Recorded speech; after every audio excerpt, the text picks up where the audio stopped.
Bonjour Franck, on se retrouve pour l'interview de fin de saison, après avoir fait celle de mi-saison, on s'est dit certaines choses. Quel bilan tires-tu de la deuxième partie de saison et quels enseignements tu as pu en tirer, en sachant qu'on t'a mis au pied des playoffs, malheureusement non pas. Donc voilà, quel bilan tires-tu et quels enseignements tires-tu? Ouais, je pense qu'on a une série à un moment donné sur 27 points, on a récupéré 2 points. Alors, quand tu perds 25 points sur 27 points, je pense que la saison s'est jouée là. Moi, il y a 4 matchs références cette année qui ont eu un impact. Il y a le premier match de l'année contre Nantes chez nous, Nantes contre 2 buts gags, qu'on perd 2-1. Le deuxième match de l'année à Caen, on mène 4-1, il reste 8-9 minutes dans le match, on perd 6-5. Et il y a le match contre Val-Manoir chez nous, à peine après les fêtes, il y a 2 mois. Puis il y a 1 mois, le match contre Cholet chez nous. Ces 4 matchs-là, on a perdu 11 points sur 12.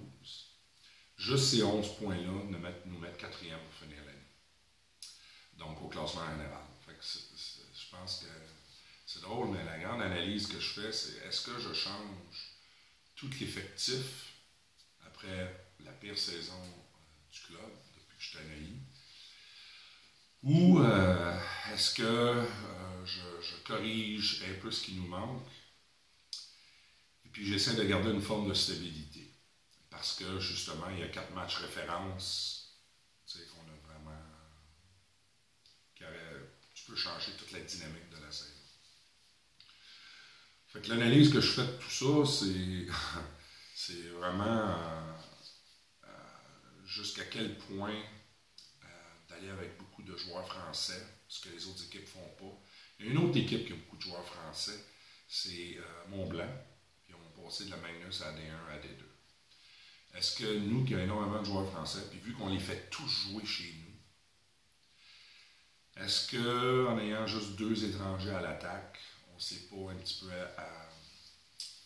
peu tirer notre propre balle dans la tête? Est-ce qu'il faut trouver un juste milieu, là?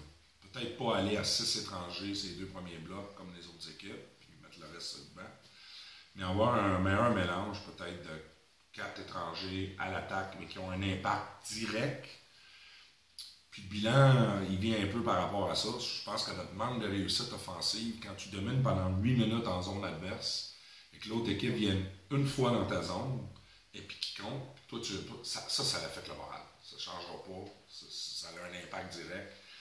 Je pense qu'un gars comme Ramon, puis moi, je nous mets nous deux dans le même bateau.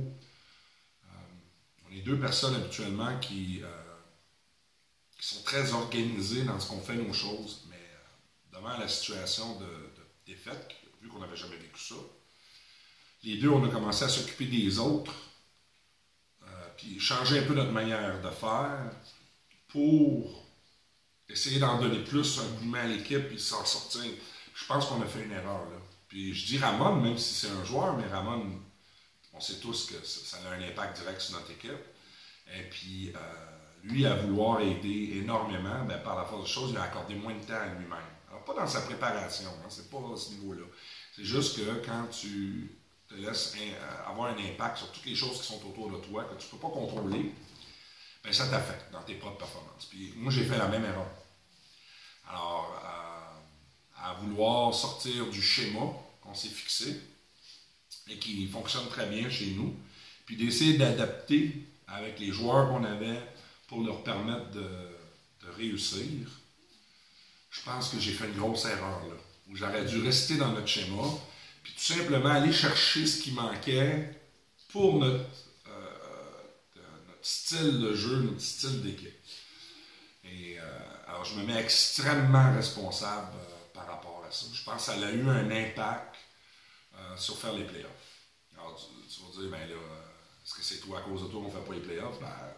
Tu sais, quand on fait les playoffs, on a tout le temps des belles saisons, tout le monde est content comme entraîneur, là, mais quand on perd, comme c'est arrivé cette année, il faut que je sois capable d'assumer aussi les résultats de l'équipe, puis me mettre responsable à ce niveau-là.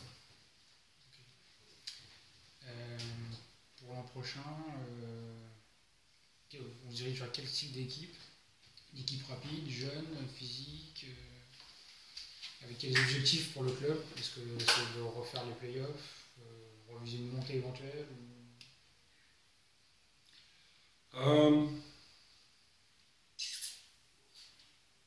Je crois sincèrement, là, c'est un discours qu'on a, moi puis le président, ces temps-ci.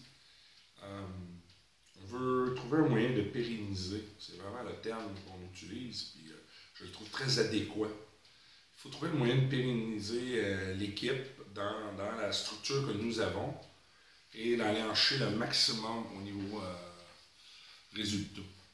Alors, on a un budget de X qu'on respecte. Ça nous prend des joueurs de tel style pour le style un petit peu qu'on a comme équipe. Moi, je veux garder une équipe rapide. Je veux garder, par contre, je trouve qu'on n'est pas assez robuste. Je trouve que c'est un côté de nous qui nous a manqué énormément cette année, à Neuilly. Je te dirais, c'est presque la deuxième année que ça arrive. Il y a ce côté-là que j'aimerais. Notamment à domicile sur Petite Oui, c'est ça. Perdre chez nous, c'est comme inacceptable. Il n'y a pas une équipe qui devrait arriver ici et sortir à l'aise. On a la pire patinoire au niveau dimensionnel, puis il faut que ce soit un avantage que nous pratiquons à tous les jours là-dessus. Ok. Ben, merci Franck. Ça fait plaisir.